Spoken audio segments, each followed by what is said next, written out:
in this video we will revise customs law for CS executive। Sir कहाँ से कराने वाले हो? हमारे पास आपकी बुक नहीं है तो डायरेक्टली मॉड्यूल से कराने वाला हूँ। रिवीजन है, फर्स्ट टाइम, अगर पहले कभी छूट गया है देख लो, काम बन जाएगा। आपके मॉड्यूल में कस्टम्स के रिलेटेड 30 पेजेस है, तो मैं मॉड्यूल के 30 पेजेस को 3 पार्ट में डिवाइड करूंगा। फर्स्ट वीडियो आपको दिख रहा है 10 पेज का है, next video 10 page, third 10 page, मतलब 32 वगैरह है, तो 1-2 पेज जो भी एडजस्ट होगा उस हिसाब से हो जाएगा। सेकंड जो पार्ट रहेगा उसमें वैल्यूएशन है, तो वो थोड़ा सा बड़ा हो सकता है, बाकी मैं कंसाइज करके फटाफट खत्म करने की ट्राई करूंगा। और चौथा एक पार्ट आएगा जिसमें हम लोग क्वेश्चन आंसर डिस्कस कर लेंगे, और ये सब होने वाला है, कल तक सब कुछ हो जाएगा। ठीक है, स्टार्ट करें? बिल्कुल स्टार्ट करते हैं सर। लाइक सब्सक्राइब वगैरह जो आपको आपकी इच्छा है वो कर दो, कोई दिक्कत की बात नहीं है। स्टार्ट करते हैं कस्टम्स लॉ। तो सबसे पहले कुछ मैंने यहाँ पे लिख के रखा है आपके ओवरव्यू के लिए, जिससे फटाफट हम कुछ चीजें देख लेते हैं। कस्टम एक्ट जो है वो कस्टम ड्यूटी की लेवी एंड कलेक्शन की बात करेगा। कस्टम ड्यूटी क्या है? एक तरीके का इनडायरेक्ट टैक्स है।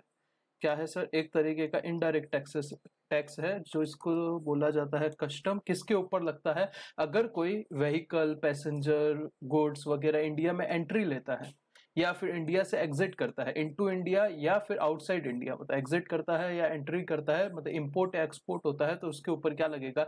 एक इनडायरेक्ट टैक्स लगेगा जिसका नाम है कस्टम ड्यूटी। एप्लीकेबल होने वाला है पूरे इंडिया के ऊपर, होल ऑफ इंडिया, पूरे इंडिया के ऊपर एप्लीकेबल होगा। और यहाँ पे इंपॉर्टेंट चीज लिखी हुई है कि कोई इंडिया से बाहर भी बैठा है, कमिटेड आउटसाइड इंडिया, कोई इंडिया के बाहर बैठा है और उससे कुछ कमिट किया है। क्या कमिट किया है? ऑफेंस कमिट किया है, या कोई कॉन्ट्रावेंशन, मतलब कानून को तोड़ा है, या कुछ गलत काम किया है, तो भी आपका कस्टम्स एक्ट क्या हो जाएगा? एप्लीकेबल हो जाएगा, उसके ऊपर भी एप्लीकेबल हो जाएगा। करेक्ट है? Yes sir. फिर बात करते हैं, नीचे आते हैं। कस्टम्स एक्ट 1962 का पर्पस क्या है? देखो, अपने को सबसे पहले ये समझो, अगर कस्टम सीखना है तो एक एक्ट नहीं सीखना। एक तो कस्टम एक्ट 1962 सीखता है, साथ साथ पे कस्टम टैरिफ एक्ट भी सीखना है। कोई भी रेट रहेगा वो कहां से आएगा? कस्टम टैरिफ एक्ट से आएगा। यहाँ पे क्या दिया हुआ है? यहाँ पे कस्टम्स एक्ट के बेसिक्स दिए हुए हैं, जिसमें सबसे पहले हम लोग सीख रहे हैं कस्टम एक्ट का पर्पस क्या है। एक बात समझो, कोई सामान इंडिया में आ रहा है फॉरेन से, या कोई सामान इंडिया से जा रहा है फॉरेन में, करेक्ट है, बाहर से इंडिया आ रहा है या इंडिया से बाहर आ रहा है, तो गवर्नमेंट क्या क्या चीजें उसके ऊपर कर सकता है? बस वही पर्पस है। सबसे पहले उसके ऊपर टैक्स लगाना है। तो पहला पॉइंट क्या है? Levy and collection of duty. Levy कर रहे हो, लगा रहे हो, या कलेक्ट कर रहे हो, क्या ड्यूटी? कस्टम ड्यूटी, जो कि पहला पर्पस है कस्टम एक्ट का। सीधी सीधी बात है, टैक्सेशन का कानून है, तो टैक्स लेना पहला पर्पस है। सेकंड पर्पस क्या है? इंपोर्ट एक्सपोर्ट के ऊपर टैक्स लगेगा, तो इंपोर्ट और एक्सपोर्ट का रेगुलेशन करना, कि कैसे इंपोर्ट इजी हो जाए, एक्सपोर्ट इजी हो जाए, या रेगुलेट करना, कुछ गलत काम ना हो, ये सब क्या है? पर्पस है कस्टम्स एक्ट का। थर्ड है डोमेस्टिक इंडस्ट्री का प्रोटेक्शन करना। देखो, फॉरेन से कोई चीज आ रही है, समझो, देखो अपने पास में इतना बड़ा चाइना बैठा है जो क्या करता है? दूसरी कंट्रीज में सामान डंप करता है सस्ते भाव में, करेक्ट है।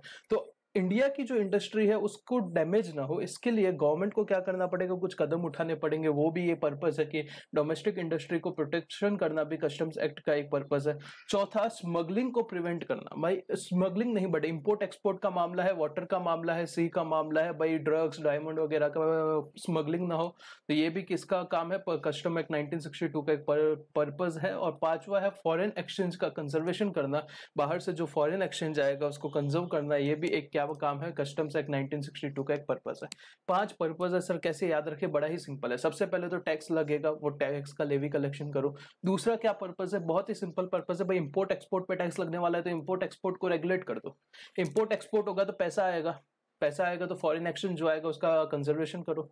पैसा है तो स्मगलिंग का भी चांस है, करेक्ट है। तो स्मगलिंग होगा तो क्या आपको करना है? स्मगलिंग का प्रिवेंशन करना है। और स्मगलिंग होगा तो आपके जो डोमेस्टिक इंडस्ट्री है उसको नुकसान हो सकता है, तो उसका प्रोटेक्शन भी आपको करना है। 5 पॉइंट है, सिंपल सी चीज है। तो यहाँ पे मैं वापस आपके मॉड्यूल पे आता हूँ। क्या मैंने जो पढ़ाया वही यहाँ पे लिखा है? तो मैं फटाफट आपको क्या करा देता हूँ, रिकैप करा देता हूँ। सबसे पहले क्या लिखा हुआ है? कस्टम एक इनडायरेक्ट टैक्स है जो कि फॉर्मूले टू कस्टम्स एक्ट के हिसाब से आपके ऊपर लगेगा। कस्टम एक्ट एंट्री और एग्जिट अगर आप इंडिया में करते हो थ्रू वेसल, एयरक्राफ्ट, गुड्स आते हैं, पैसेंजर आते हैं, तो वो केस में लगेगा। होल ऑफ इंडिया पे लगेगा।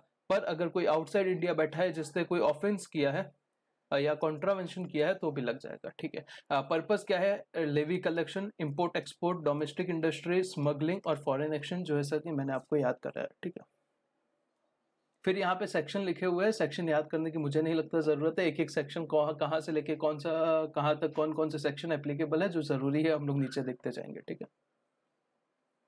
फिर यहाँ पे कस्टम टैरिफ एक्ट 1975 हेडिंग दिया हुआ है, पर यहाँ पे सिर्फ हेडिंग ही दिया है, अंदर कुछ नहीं दिया। तो सबसे पहले रूल्स एंड रेगुलेशन के बीच में क्या दिया है, डिफरेंस दिया है। तो रूल्स एंड रेगुलेशन के ऊपर हम लोग आ जाते हैं नीचे, यहाँ पे अपने यहाँ से क्या होगा, आपको फटाफट क्लैरिटी मिल जाएगा। मैंने इजी लैंग्वेज में एकदम लिख दिया है, और आपको एमसीक्यूज है तो आपको इजी लैंग्वेज ही समझना है कि आपको 4 ऑप्शन में से करेक्ट आंसर करना आना चाहिए। सबसे पहले देखो, ये रूल है, ये रेगुलेशन है। रूल कौन से सेक्शन में 156 में फॉर्म होगा, रेगुलेशन 157 में फॉर्म, 156 157। रूल कौन बनाएगा, सेंट्रल गवर्नमेंट बनाएगी। रेगुलेशन कौन बनाएगा, सीबीआईसी बनाएगा। सीबीआईसी का मतलब क्या, central board of indirect taxes and custom, ठीक है। रूल का पर्पस क्या है, किसको सपोर्ट करना, एक्ट को सपोर्ट करना रूल का पर्पस है। और रेगुलेशन का पर्पस क्या है, किसको सपोर्ट करना, एक्ट के साथ साथ रूल्स को भी सपोर्ट करना। मतलब ये जो रूल है इसको सपोर्ट करना भी किसका पर्पस है, रेगुलेशन का पर्पस है। फिर कंटेंट की बात करें तो मॉड्यूल से मैं आपको बता देता हूँ। 156 157 रूल सिर्फ सेंट्रल गवर्नमेंट बना सकती है, रेगुलेशन सीबीआईसी बनाएगी।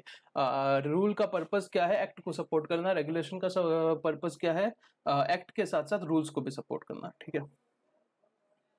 तो section 156 section 157, central government authorise है रूल बनाने के लिए, सीबीआईसी ऑथोराइज है रेगुलेशन बनाने के लिए। सपोर्ट करता है, एक्ट को सपोर्ट करता है, रूल और एक्ट दोनों को।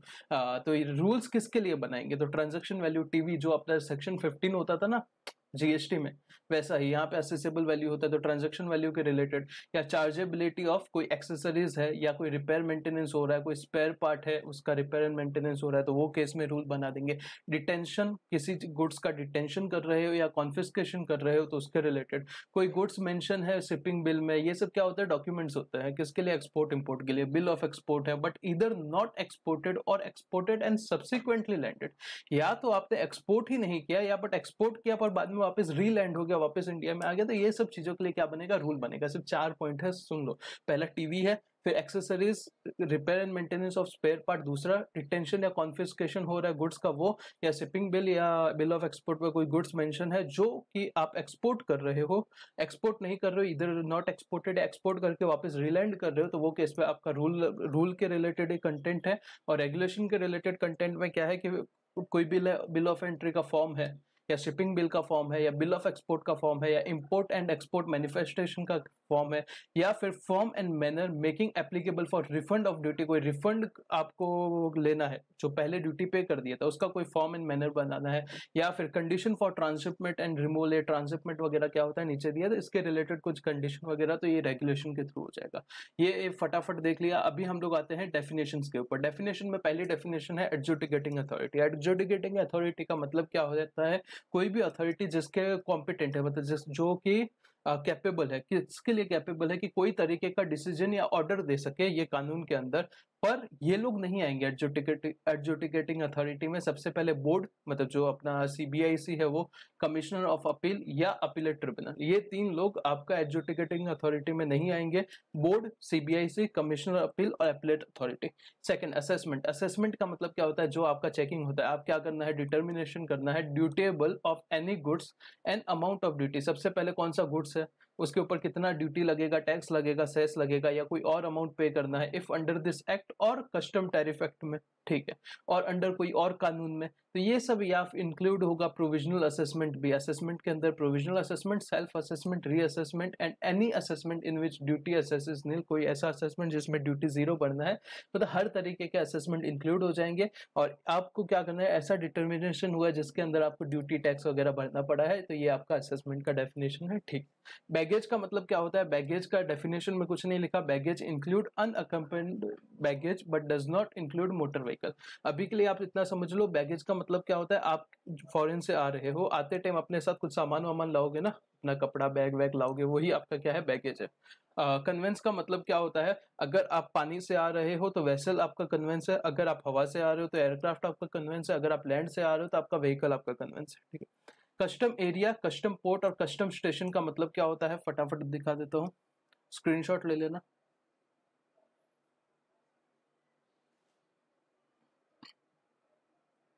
ये सब चीजें क्या पता एमसीक्यू में पूछ ले तो पूछ लो, अपना करना काम है। कस्टम एरिया में देखो तीन चीजें आएगी। सबसे पहले आएगा कस्टम स्टेशन। कस्टम स्टेशन का मतलब क्या होता है, यहाँ पे दिया हुआ है, नीचे देखेंगे। सबसे पहला क्या आएगा, कस्टम स्टेशन। दूसरा क्या आएगा, वेयर हाउस आ जाएगा। वेयर हाउस मतलब जहाँ पे सामान इंपोर्ट एक्सपोर्ट किया हुआ रखते हैं। और फिर ऐसा एरिया जहाँ पे इंपोर्ट या एक्सपोर्ट किया हुआ गुड्स रखते हैं, ये तीनों एरिया मिला के क्या बनेगा, कस्टम एरिया। मतलब टोटल कस्टम का एरिया कितना है, तीन चीजें हैं। सबसे पहले है कस्टम स्टेशन, जो कस्टम का स्टेशन है। सेकंड वेयर हाउस जो है वो, मतलब जहाँ पे गोडाउन बोलते हैं वो। और तीसरा कोई भी ऐसा एरिया जहाँ पे इंपोर्ट और एक्सपोर्ट का सामान रखते हैं, ये क्या माना जाएगा, आपका कस्टम एरिया माना जाएगा। तो सर वेयर हाउस समझा और ऐसा एरिया समझा जहाँ पे इंपोर्ट एक्सपोर्ट का सामान रखते हैं। कस्टम स्टेशन का मतलब क्या होता है, तो यहाँ पे एक अलग डेफिनेशन दिया है, उसके नीचे कस्टम स्टेशन का मतलब क्या होता है। देखो, अगर पानी से आ रहा है कोई सामान तो कस्टम पोर्ट जो है वो आपका क्या है, कस्टम स्टेशन है। अगर हवा से आ रहा है तो कस्टम एयरपोर्ट आपका क्या है, कस्टम स्टेशन है।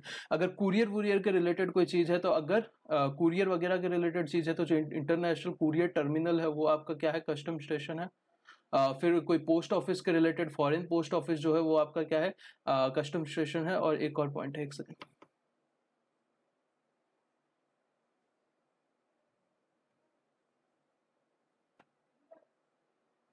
पोस्ट ऑफिस है वो भी आपका क्या है, कस्टम स्टेशन है। और पांचवा, अगर कोई रोड के थ्रू आ रही है सामान या जा रही है, तो जो लैंड कस्टम स्टेशन है वो भी आपका क्या है, कस्टम स्टेशन है।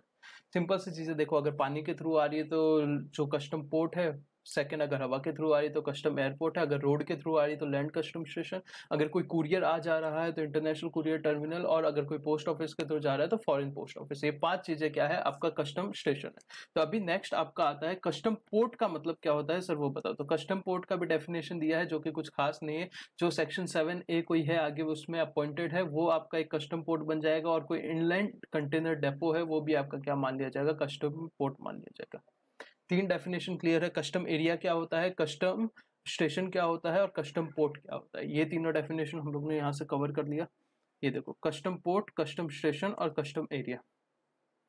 फिर नेक्स्ट बात करते हैं ड्यूटेबल गुड्स। ड्यूटेबल गुड्स का मतलब क्या, ऐसे गुड्स जिसके ऊपर ड्यूटी चार्ज होने वाला है, वो क्या है, ड्यूटेबल गुड्स है। भले ही पे किया नहीं किया फर्क नहीं पड़ेगा, पर अगर चार्ज होता है तो वो ड्यूटेबल गुड्स है। ड्यूटी का मतलब क्या है, जो कस्टम ड्यूटी, जो कस्टम ड्यूटी लेविएबल है वही ड्यूटी है। एक्सपोर्ट का मतलब क्या है, taking out of India to place outside India. India से बाहर लेके जा रहे हो, कहां पे लेके जा रहे हो, इंडिया से बाहर लेके जा रहे हो। प्लेस आउटसाइड इंडिया लेके जा रहे हो, taking out of India, correct है। एक्सपोर्ट गुड्स का मतलब क्या होता है, जो गुड्स जो इंडिया से बाहर लेके जाए जा रहे हैं वो क्या है, आपके एक्सपोर्टेड गुड्स है। और एक्सपोर्टर का मतलब क्या होता है, एंट्री फॉर एक्सपोर्ट। जब आपके कोई गुड्स एक्सपोर्ट के लिए एंट्री करते हैं, वहां से लेके जब तक आपके गुड्स टाइम व्हेन एक्सपोर्टेड, जब वो एक्सपोर्ट हो जाते हैं, ठीक है, जब एंट्री करते हैं वहां से लेके एक्सपोर्ट हो जाते हैं, उसके बीच में जो भी पर्सन है, भले ही वो ओनर है या बेनिफिशियल ओनर है, या फिर पर्सन क्लेम कर रहा है कि वो क्या है, एक्सपोर्टर है, तो वो लोग क्या मान लिए जाएंगे, एक्सपोर्टर मान लिए जाएंगे। Exporter in relation to any goods at any time between their entry for export. जब वो गुड्स एंट्री कर रहा है एक्सपोर्ट के लिए, वहां से लेके जब वो एक्सपोर्ट हो जाता है, इंक्लूड होगा कोई ओनर है तो वो, बेनिफिशियल ओनर है तो वो, या फिर कोई person holding himself as a exporter, ठीक है।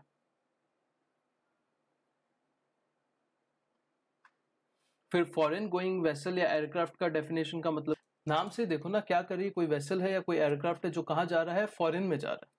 तो कोई भी ऐसा वेसल या एयरक्राफ्ट जो कि एंगेज है किसमें, कैरेज ऑफ गुड्स या पैसेंजर में। गुड्स या पैसेंजर का क्या कर रहा है, कैरेज कर रहा है। बिटवीन पोर्ट या एयरपोर्ट इन इंडिया, मतलब इंडिया के पोर्ट या एयरपोर्ट से इंडिया के बाहर पोर्ट या एयरपोर्ट पर। सिंपल है, यस सर। पर उसमें तीन चीजें इंक्लूड होगी। पहली, नेवल वेसल, मतलब जो मिलिट्री वाली वेसल होती है ना, शिप, जो मिलिट्री शिप होती है। दूसरे, कोई वेसल एंगेज इन फिशिंग या एनी अदर ऑपरेशन, मतलब फिशिंग या कोई और तरीके का ऑपरेशन, मछली पकड़ने वाला या कोई और ऑपरेशन, और वो आउटसाइड इंडिया जा रही है। और थर्ड पॉइंट है कि कोई भी वेसल या एयरक्राफ्ट जो इंडिया से बाहर जा रहा है, तो वो भी आपका फॉरेन गोइंग वेसल में आ जाएगा, कोई भी पर्पस के लिए। फिर डेफिनेशन है गुड्स का। गुड्स के डेफिनेशन में आपको ABCD आता है क्या, बिल्कुल आता है सर। ABCD की जगह ABCS है यहाँ पे। ए यानी क्या है, कोई भी एयरक्राफ्ट, कोई भी वेसल, कोई भी व्हीकल क्या है आपके लिए गुड्स है। कोई भी एयरक्राफ्ट, कोई भी वेसल, कोई भी व्हीकल आपके लिए गुड्स है। बी यानी क्या, बैगेज आपके लिए गुड्स है, वो सामान आता है। सी यानी कोई भी करेंसी या नेगोशिएबल इंस्ट्रूमेंट आपके लिए क्या है, गुड्स है। और एस यानी कोई भी स्टोर, मतलब जो सामान होता है, एक्सप्लेन करेंगे वो मोटर वगैरह के साथ में। कोई भी व्हीकल आएगी, वेसल आएगी बेसिकली, तो समझो कहीं पे इंडिया में रुक गई तो वो 6-6 महीने के लिए वेसल चलती है वहां से, तो उसके अंदर खाना बनाना, उसके अंदर उसके फ्यूल, उसके अंदर उसकी गाड़ियां सब कुछ रहती है, तो उसको स्टोर्स बोला जाएगा। आगे देखेंगे क्या होता है। तो ABCS, ए यानी एयरक्राफ्ट वेसल व्हीकल, मतलब जो मोटर व्हीकल है वो आपका गुड्स है। बी यानी बैगेज आपका गुड्स है। सी यानी करेंसी प्लस नेगोशिएबल इंस्ट्रूमेंट आपका गुड्स है। और चौथा एस यानी क्या, स्टोर्स आपका गुड्स है। Any other kind of movable property, पांचवा उसके अलावा कोई भी तरीके का मूवेबल प्रॉपर्टी आपका कस्टम के लिए क्या माना जाएगा, गुड्स माना जाएगा। ABCD भूल जाओ, ABCS याद रखो। ए यानी एयरक्राफ्ट वेसल व्हीकल, बी यानी बैगेज, सी यानी क्या था, याद करो करेंसी नेगोशिएबल इंस्ट्रूमेंट, और डी की जगह एस यानी स्टोर। उसके अलावा पांचवा पॉइंट, कोई भी तरीके का मूवेबल प्रॉपर्टी आपका क्या माना जाएगा, स्टोर्स गुड्स माना जाएगा। तो यहाँ पे फॉरेन गोइंग वेसल का डेफिनेशन, मतलब कोई भी फॉरेन जा रहा है, सिंपल सी बात है। गुड्स का डेफिनेशन देख लिया। फिर इंपोर्ट का मतलब क्या है, एक्सपोर्ट का मतलब क्या था, टेकिंग आउट ऑफ इंडिया, यहाँ पे bringing into India from place outside India. Outside India से आप ब्रिंगिंग कर रहे हो कहाँ पे, इंडिया में। इंपोर्ट रिपोर्ट का मतलब क्या होता है, कोई भी रिपोर्ट या मैनिफेस्ट जो कि रिक्वायर है टू डिलीवर अंडर सेक्शन 30, तो याद रखने की जरूरत नहीं है। इंपोर्टेड गुड्स का मतलब क्या होता है, कोई भी ऐसे गुड्स जो बॉट कर रहे हो, इंडिया में लेके आए जा रहे हैं from place outside India, but does not include, ऐसे गुड्स इंक्लूड नहीं होंगे जो होम कंजम्पशन के लिए क्लियर हो चुके हैं। होम कंजम्पशन का मतलब क्या है, गुड्स आएंगे या तो वेयर हाउस पे रहेंगे या फिर घर पे लेके चले जाएंगे। घर पे लेके चले जाएंगे मतलब क्या, जो भी ड्यूटी वगैरह आपने पे कर दिया, अभी गुड्स उठा के आप कहाँ लेके जा रहे हो, अपने सामान जो भी आपका गोडाउन वगैरह है खुद का, वहां पे लेके जा रहे हो। तो जो क्लियर हो चुके हैं होम कंजम्पशन के लिए, वो आपके इंपोर्टेड गुड्स नहीं माने जाएंगे। सिंपल है। फिर इंपोर्टर की डेफिनेशन जो सेम एक्सपोर्टर की थी वैसी ही है कि टाइम कौन सी, इंपोर्टेशन के टाइम से लेके जब वो होम कंजम्पशन क्लियर हो जाते हैं। एक सेकंड में ये रुक जाएगा। ये इंपोर्टेशन का एंट्री है, यहाँ से लेके होम कंजम्पशन के बीच में कोई भी ओनर है या डीम ओनर है या कोई होल्ड कर रहा है, बेनिफिशियल ओनर है या फिर कोई होल्ड कर रहा है कि मैं ही इंपोर्टर हूँ, तो वो लोग क्या मान लिए जाएंगे, आपके सिंपल सी चीज क्या मान लिए जाएंगे, इंपोर्टर मान लिए जाएंगे। फिर नेक्स्ट आते हैं इंडिया की डेफिनेशन। इंडिया के अंदर इंडिया का टेरिटोरियल वाटर आ जाएगा, यही डेफिनेशन है। टेरिटोरियल वाटर का मतलब क्या है, टेरिटोरियल वाटर एक्सीड करेगा, एक्सटेंड करेगा 12 nautical miles from the base line of coast of India. समझो कि दमन एंड दीव है, उसका वो पानी का जो कोस्ट लाइन है, वहां से लेके 12 नॉटिकल माइल भी इंडिया का टेरिटोरियल वाटर ही माना जाएगा। सिंपल है, वहां से लेके 12 नॉटिकल माइल तक क्या माना जाएगा, इंडिया का टेरिटोरियल वाटर ही माना जाएगा। फिर नेक्स्ट है इंडियन कस्टम वाटर। ये क्या देखा, इंडिया का डेफिनेशन देखा, उसमें टेरिटोरियल वाटर भी इंडिया का पार्ट है, पहले ये बोला। फिर कस्टम वाटर क्या होता है उसके बारे में बताया। सबसे पहले टेरिटोरियल वाटर बताया, फिर कस्टम वाटर बताया। कस्टम वाटर में आ जाएगा आपका exclusive economic zone, continental shelf, EEZ and other maritime zone जो कि मेंशन किए हुए हैं, इंक्लूडिंग बे, गल्फ वगैरह सब आ जाएंगे। ये काम का नहीं है, काम का ये है जो यहाँ पे नोट दिया हुआ है ना। इंडियन कस्टम वाटर जो है वो आपकी बेस लाइन से 12 नॉटिकल माइल तो क्या एक्सटेंड होता है, टेरिटोरियल वाटर एक्सटेंड होता है। पर इंडियन जो कोस्ट लाइन का बेस है वहां से लेकर 24 नॉटिकल माइल तक क्या एक्सटेंड हो जाएगा, आपका कस्टम वाटर एक्सटेंड हो जाएगा। मतलब फर्स्ट 12 नॉटिकल माइल क्या रहेगा, टेरिटोरियल वाटर रहेगा, और टेरिटोरियल वाटर से भी आगे 12 नॉटिकल माइल आपका क्या रहेगा, कस्टम वाटर रहेगा। फिर पर्सन इंचार्ज का डेफिनेशन का मतलब क्या है, अगर आपकी ये वेसल आ रही है, मतलब शिप आ रही है, तो उसका मास्टर उसका पर्सन इंचार्ज है। अगर कोई एयरक्राफ्ट आ रही है तो उसका पायलट या कमांडर उसका पर्सन इंचार्ज है। अगर कोई रेलवे ट्रेन आ रही है तो उसका कंडक्टर या गार्ड या कोई भी ऐसा आदमी जो डायरेक्शन देता है ट्रेन चलाने के लिए, वो उसका पर्सन इंचार्ज है। अगर कोई अदर कन्वेंस है तो उसका ड्राइवर या पर्सन इंचार्ज ही उसका पर्सन इंचार्ज है। पर्सन इंचार्ज का मतलब क्या, वो कौन चला रहा है या कौन वो डायरेक्शन दे रहा है चलाने के लिए। अगर शिप है तो उसका मास्टर, एयरक्राफ्ट है तो उसका पायलट या कमांडर, रेलवे है तो उसका कंडक्टर या गार्ड, अगर कन्वेंस कोई दूसरा है तो उसका ड्राइवर। सिंपल। फिर बात करते हैं प्रोहिबिटेड गुड्स का मतलब क्या होता है। प्रोहिबिटेड गुड्स का मतलब ऐसे कोई गुड्स जो कि इंपोर्ट या एक्सपोर्ट के लिए प्रोहिबिटेड किए गए हैं बाय कस्टम लॉ या कोई और लॉ भी है, तो भी आपका क्या मान लिया जाएगा, वो प्रोहिबिटेड गुड्स है, मतलब जिसका इंपोर्ट एक्सपोर्ट बंद है। स्मगलिंग का मतलब क्या होता है, कोई भी एक्ट या एनी एक्ट और ओमिशन विच विल रेंडर, कोई भी ऐसा काम है या फिर कोई छुपा रहे हो जिसकी वजह से आपको क्या कर दिया जाएगा, आपके गुड्स कॉन्फिस्केट कर लिए जाएंगे, मतलब कब्जे में ले लिए जाएंगे, तो वो क्या माना जाएगा, स्मगलिंग मान लिया जाएगा। वेयर हाउसिंग का मतलब क्या है, यही सेक्शन में जो वेयर हाउसिंग डिफाइन किया है वो वेयर हाउसिंग है। और वेयर हाउस गुड्स का मतलब क्या है, जो गुड्स वेयर हाउस में डिपॉजिट कराए जाते हैं वो क्या है, वेयर हाउस गुड्स है।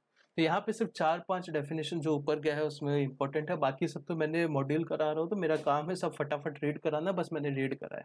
कुछ आपको देखोगे तो पता चल जाएगा, 4-5 ऐसे डेफिनेशन है जिसके ऊपर MCQ बन सकते हैं। 12 नॉटिकल माइल, 24 नॉटिकल माइल, वो एक चीज ध्यान रख लेना। जो मैंने लिख के यहाँ पे रखा था, कस्टम एरिया क्या होता है, कस्टम पोर्ट क्या होता है, वो एक बार का समझ लेना, बहुत ही सिंपल है, कुछ वो नहीं है।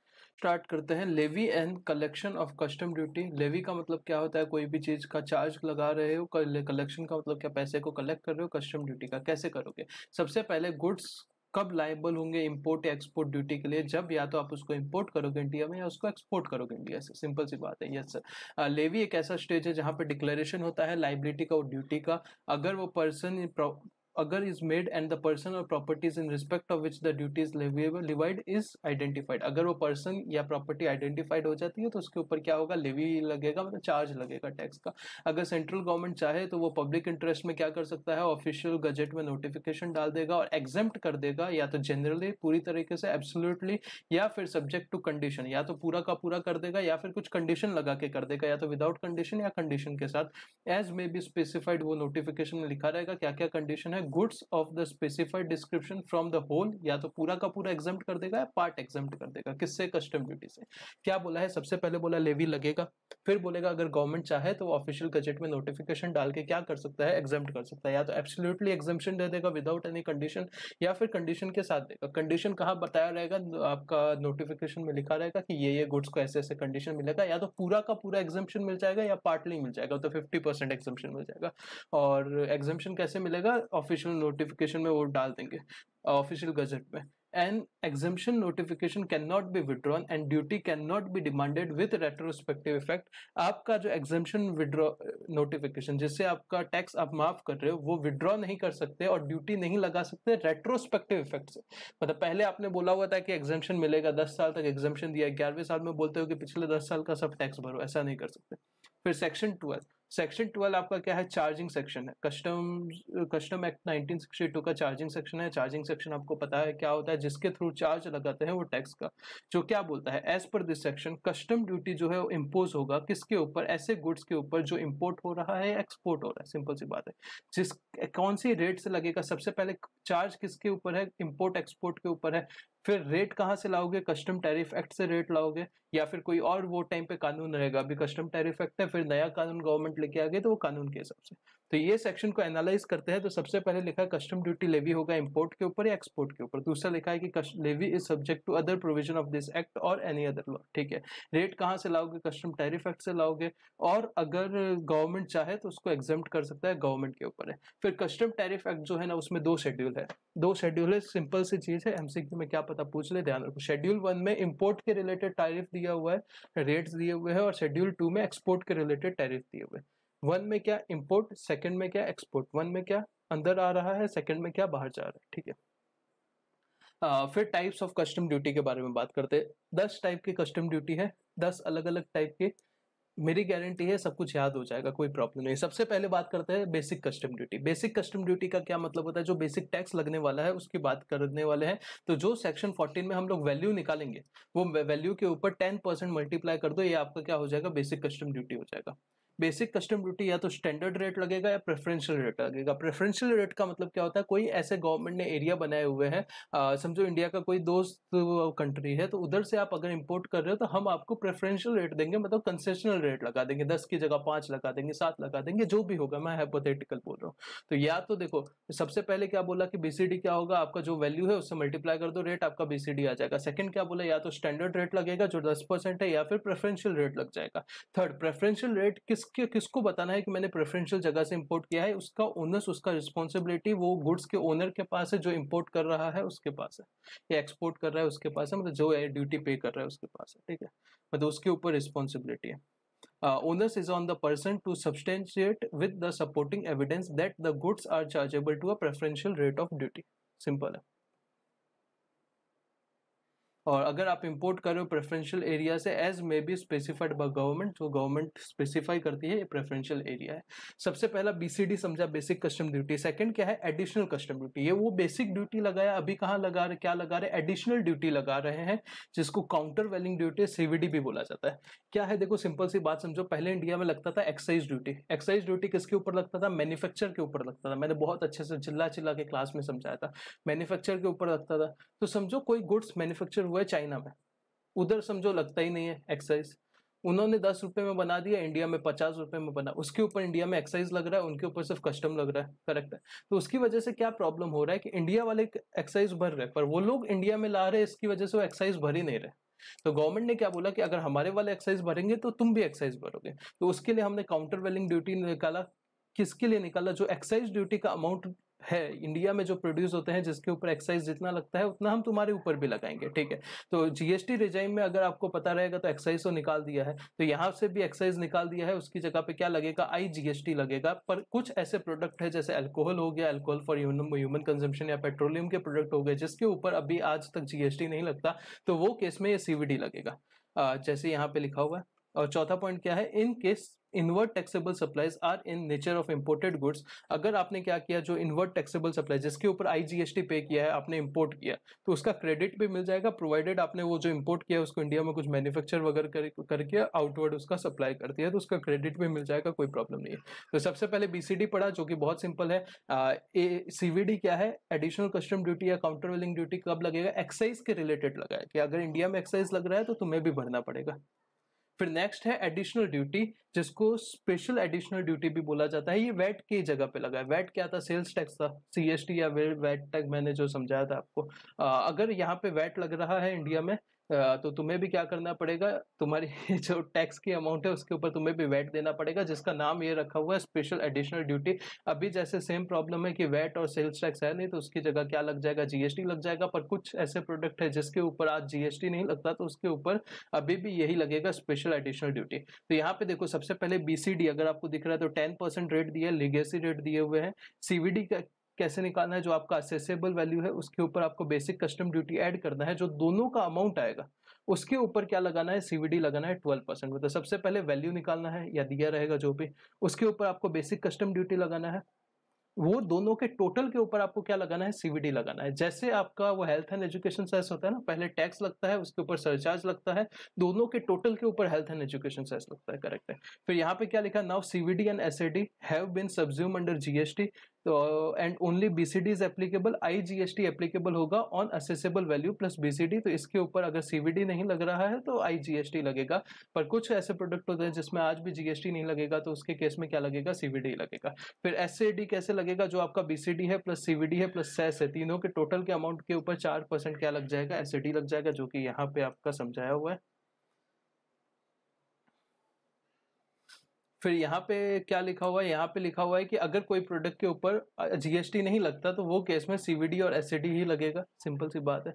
और यहाँ पे लिखा है कि कस्टम टैरिफ एक्ट 1975 का सेक्शन 37 बोलता है any article which is imported in India. अगर कोई आर्टिकल आप क्या करो इंडिया में इम्पोर्ट कर रहे हो, इन एडिशन उसके ऊपर IGST, अगर मतलब जो नॉर्मल GST लगेगा वो तो लगेगा, इन एडिशन टू दैट आपका ये कस्टम का भी आपका क्या लगेगा? GST लगेगा, जिसको IGST बोला जाएगा। किसके जगह पे? CVD और SAD की जगह पे। अभी तक 10 में से 3 चीजें सीखी है जो कि सबसे मेन है।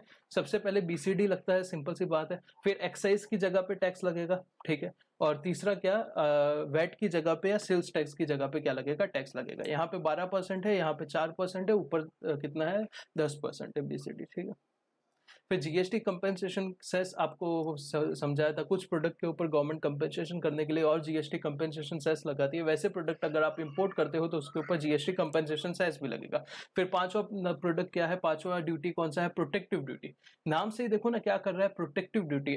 गवर्नमेंट क्या करना चाहता है? अपने डोमेस्टिक इंडस्ट्री को प्रोटेक्ट करने के लिए एक ड्यूटी लगाना चाहता है, जिसको नाम बोल देंगे protective duty. In order to protect any industry established in India, a duty may be impose on imported goods on recommendation of tariff commission. अपने को नहीं समझना कैसे रिकमेंडेशन होगा, क्या होगा, क्योंकि अपना मॉड्यूल ही अपना मेन है, मॉड्यूल से अपन करें। मॉड्यूल में सिर्फ नहीं लिखा है प्रोटेक्टिव ड्यूटी किसके लिए लगेगा?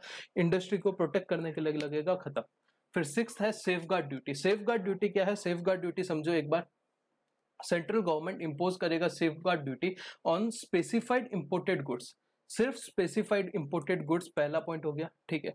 On the opinion that goods जो है वो लार्ज स्केल में इंडिया में इंपोर्ट हो रहे हैं और वो इंजरियस है इंडिया की इंडस्ट्री के लिए। पहला, कोई स्पेसिफिक प्रोडक्ट होंगे। सेकंड, वो वाले गुड्स लार्ज स्केल में इंडिया में भेजे जा रहे, चाइना लार्ज स्केल में से इंडिया में भेज रहा है, और उसकी वजह से जो इंडिया की इंडस्ट्री है उसमें क्या हो रहा है? प्रॉब्लम हो रहा है, उसको इंजरी हो रहा है। तो यहाँ पे ये जरूरी है कि इंडिया की इंडस्ट्री को क्या होना चाहिए? इंजरी होना जरूरी है, तो सेफगार्ड ड्यूटी लगेगा, ठीक है। This is levied on goods imported into India, सिर्फ इंपोर्ट के केस में। When such goods are already manufactured in India, जब same to same goods India में भी मैन्युफैक्चर हो रहे हैं, तुम लार्ज स्केल में इंडिया के बाहर से इंडिया में भेज रहे हो, जिसकी वजह से हमारी इंडियन इंडस्ट्री में क्या हो रहा है, इंजरी हो रहा है, ठीक है। But the cost are higher as compare to import prices, क्योंकि वो इम्पोर्ट में सस्ते में भेज रहे हैं और हमारे इंडिया का कॉस्ट महंगा है, तो जिसकी वजह से हमारी इंडस्ट्री से कोई खरीदेगा नहीं। तो इसके लिए लेवल प्लेइंग फील्ड बनाने के लिए हम लोग क्या लगाएंगे, सेफ गार्ड ड्यूटी भी लगाने वाले। फिर यहाँ पे लिखा हुआ है कि प्रोविजनल सेफ गार्ड ड्यूटी भी लग सकता है ऑन प्रिलिमिनरी डिटर्मिनेशन दैट अगर इम्पोर्ट की वजह से आपका क्या होने वाला है, फ्यूचर में सीरियस इंजरी होने वाला है, तो हम प्रोविजनल बेसिस पे ही पहले ही सेफ गार्ड ड्यूटी लगा देंगे, पर बाद में इंजरी नहीं हुआ तो रिफंड कर देंगे, कोई प्रॉब्लम नहीं है। फिर यहाँ पे फिनांस एक्ट 2020 मतलब ये साल में टैरिफ कोटा फिक्सेशन आया है, जिसका मतलब क्या है, बहुत ही सिंपल सी चीज है। लोअर टैरिफ रेट लगेगा अगर आपने जो क्वांटिटी बोला है वो क्वांटिटी के हिसाब से अगर आप प्रोडक्ट को इंपोर्ट कर रहे हो तो आपके ऊपर लोअर टैरिफ लगेगा, और अगर आपने वो क्वांटिटी जो था उससे हायर एक्सीड कर दिया तो आपके ऊपर क्या लगेगा, हायर टैरिफ रेट लगेगा। तो as deem fit under tariff rate quota a lower tariff rate is impose, कम टैरिफ रेट लगेगा on import of a given product with specified quantity. अगर उतनी क्वांटिटी में आप ला रहे हो तो आपके ऊपर कम टैरिफ लगेगा, हायर टैरिफ रेट लगेगा अगर इंपोर्ट एक्सीड कर देता है that quality which provide the desired degree of import protection, ठीक है। यहाँ तक अपने 7-8 ड्यूटीज हो गई है। फिर नेक्स्ट है countervailing duty on subsidise article. Subsidise article पे ये कौन सा ड्यूटी है, सिंपल सी बात समझो, बहुत ईजी है। चाइना का पता है आपको, ये लोग क्या कर रहे हैं, समझो 100 रुपए का प्रोडक्ट है, उसमें 50 रुपीज का गवर्नमेंट ही सब्सिडी दे रहा है, तो वैल्यू कितना हो जाएगा, वैल्यू हो जाएगा 50 रुपीज, करेक्ट है। अभी 50 के ऊपर बीसीडी वगैरह लगेगा, फिर भी कितना भी लगा दो टैक्स तो भी क्या हो जाएगा, सेम टू सेम, इंडिया का प्रोडक्ट महंगा रहेगा, उनका प्रोडक्ट सस्ता रहेगा, करेक्ट है। तो ये केस में क्या किया, ये केस में गवर्नमेंट ने एक और ड्यूटी निकाला, countervailing duty on subsidise article. अगर कोई गवर्नमेंट, दूसरी गवर्नमेंट सब्सिडी दे रही है डायरेक्टली या इनडायरेक्टली, तो हम क्या लगाएंगे, ये वाला ड्यूटी लगाएंगे। वेयर एनी कंट्री और टेरिटरी पेस या बेस्टो मतलब गिव्स या डायरेक्टली और इनडायरेक्टली कोई सब्सिडी देती है ऑन मैन्युफैक्चर और प्रोडक्शन, और बाद में क्या करो, तुम एक्सपोर्ट करो, तो हम क्या लगाएंगे, हम उसके ऊपर ये वाला ड्यूटी लगाएंगे, ठीक है। सेंट्रल गवर्नमेंट बाय नोटिफिकेशन क्या करेगी, ये ड्यूटी लगा देगी। फिर एंटी डंपिंग ड्यूटी, मतलब बहुत सारे ऐसे कंट्रीज होते हैं जिनका ह्यूज मैन्युफैक्चरिंग होता है, फिर वो दूसरे देशों में क्या करते हैं, अपना सामान डंप करते जाके, करेक्ट है। तो वो डंपिंग को रोकने के लिए हम क्या लगाएंगे, एंटी डंपिंग ड्यूटी लगाएंगे। Where any article is exported by an exporter और प्रोड्यूसर फ्रॉम एनी कंट्री और टेरिटरी टू इंडिया, इंडिया में तुम भेज रहे हो लेस देन नॉर्मल वैल्यू, जो नॉर्मल वैल्यू है उससे कम वैल्यू में डंप कर रहे हो basically, then upon the importation of such article into India, central government क्या लगा देगी, एंटी डंपिंग ड्यूटी लगा देगी। EFGH 8 पॉइंट है, 8 अलग अलग तरीके की ड्यूटी है, नीचे 2 तरीके के अलग अलग सेस है। तो 8 ड्यूटी में कोई प्रॉब्लम है, देखो फर्स्ट क्या था, बेसिक कस्टम ड्यूटी था जो कि बहुत सिंपल है। फिर क्या था, फिर आपका सेकंड वो एक्साइज की जगह पे लगता है ना, वो था CVD, काउंटर वेलिंग ड्यूटी। थर्ड क्या था, वैट की जगह जो लगता है SAD, स्पेशल एडिशनल ड्यूटी। ये 3 को अलग रखो और बाकी 5 को अलग रखो, ये 3 को अलग रखा। फिर क्या है, GST कंपेंसेशन सेस आ गया, जो कि ठीक है, आपको पता है कि अगर वो वाले प्रोडक्ट आप लाओगे तो कंपेंसेशन सेस वैसे भी लगना था, ऐसे भी लगेगा। ये 4 पॉइंट अलग हो गए। अभी 4 पॉइंट में सबसे पहले प्रोटेक्टिव ड्यूटी, इंडिया की इंडस्ट्री को प्रोटेक्ट करने के लिए, तो पढ़ने की जरूरत नहीं, सिंपल है। सेफ गार्ड ड्यूटी एक बार पढ़ लेना अच्छे से। सेफ गार्ड ड्यूटी का मतलब क्या है, अगर लार्ज स्केल में इंडिया में इंपोर्ट करें जिसकी वजह से इंडिया की इंडस्ट्री क्या हो रही है, इंजरी हो रही है, तो लेवल प्लेइंग फील्ड में खिलाने के लिए हम लोग क्या करेंगे, एक और ड्यूटी लगाएंगे। ये प्रोविजनल भी लगा सकते हैं और टैरिफ रेट कोटेशन भी, कोटा फिक्सेशन भी कर सकते हैं, जिसमें अगर लोअर टैरिफ लगेगा अगर आपने जितना क्वांटिटी बोला था उतना ही लाया है, हायर लगेगा अगर आपने वो जो भी क्वांटिटी था वो एक्सीड कर दिया। अगर सब्सिडी देंगे तो उसके केस में ये वाला countervailing duty on subsidise article लगाएंगे, अगर डंप कर रहे हैं तो एंटी डंपिंग ड्यूटी लगाएंगे। Is it clear?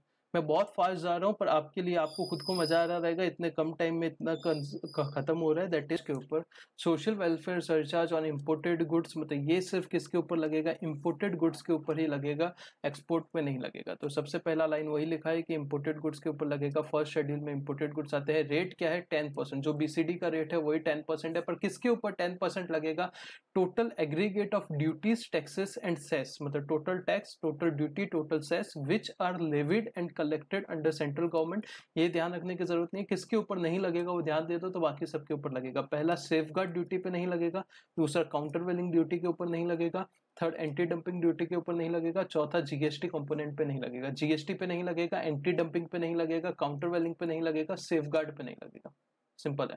तो GST, safeguard, countervailing, anti dumping इसके ऊपर नहीं लगेगा। रेट क्या है 10% है, इंपोर्ट पे लगेगा, एक्सपोर्ट पे नहीं लगेगा। फिर रोड इंफ्रास्ट्रक्चर सेस क्या है, अगर आपसे पेट्रोलियम प्रोडक्ट को क्या कर रहे हो, इंपोर्ट कर रहे हो बेसिकली, अगर आप मोटर स्पिरिट मतलब जो पेट्रोल और हाई स्पीड डीजल मतलब डीजल पेट्रोल या डीजल का इंपोर्ट कर रहे हो तो हर 1 लीटर के पीछे 8 रुपए का आपके ऊपर क्या रोड एंड इंफ्रास्ट्रक्चर सेस लगेगा for the purpose of financing infrastructure project जो इंडिया के रोड वोड बनाने हैं उसके लिए लगाएंगे। ठीक है।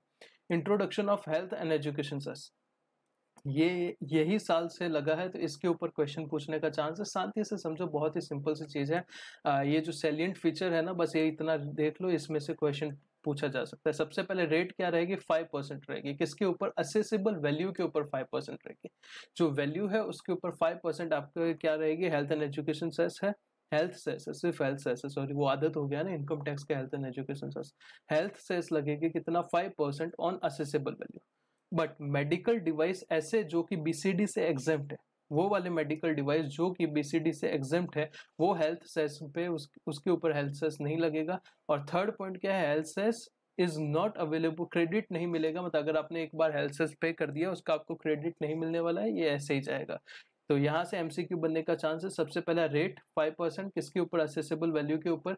मेडिकल डिवाइस ऐसे जो कि एग्जेम्प्ट है बीसीडी से, उसके ऊपर ये नहीं लगेगा।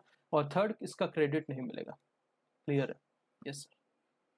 उसके बाद आते हैं, तो ये पहला पार्ट मैं यहाँ पे कर रहा हूँ। इसके बाद जो क्लासिफिकेशन एंड वैल्यूएशन है उसका सेकंड पार्ट आपको मिल जाएगा, और लास्ट में इसके अलावा जो बचा वो सब थर्ड पार्ट में मिल जाएगा। करेक्ट है?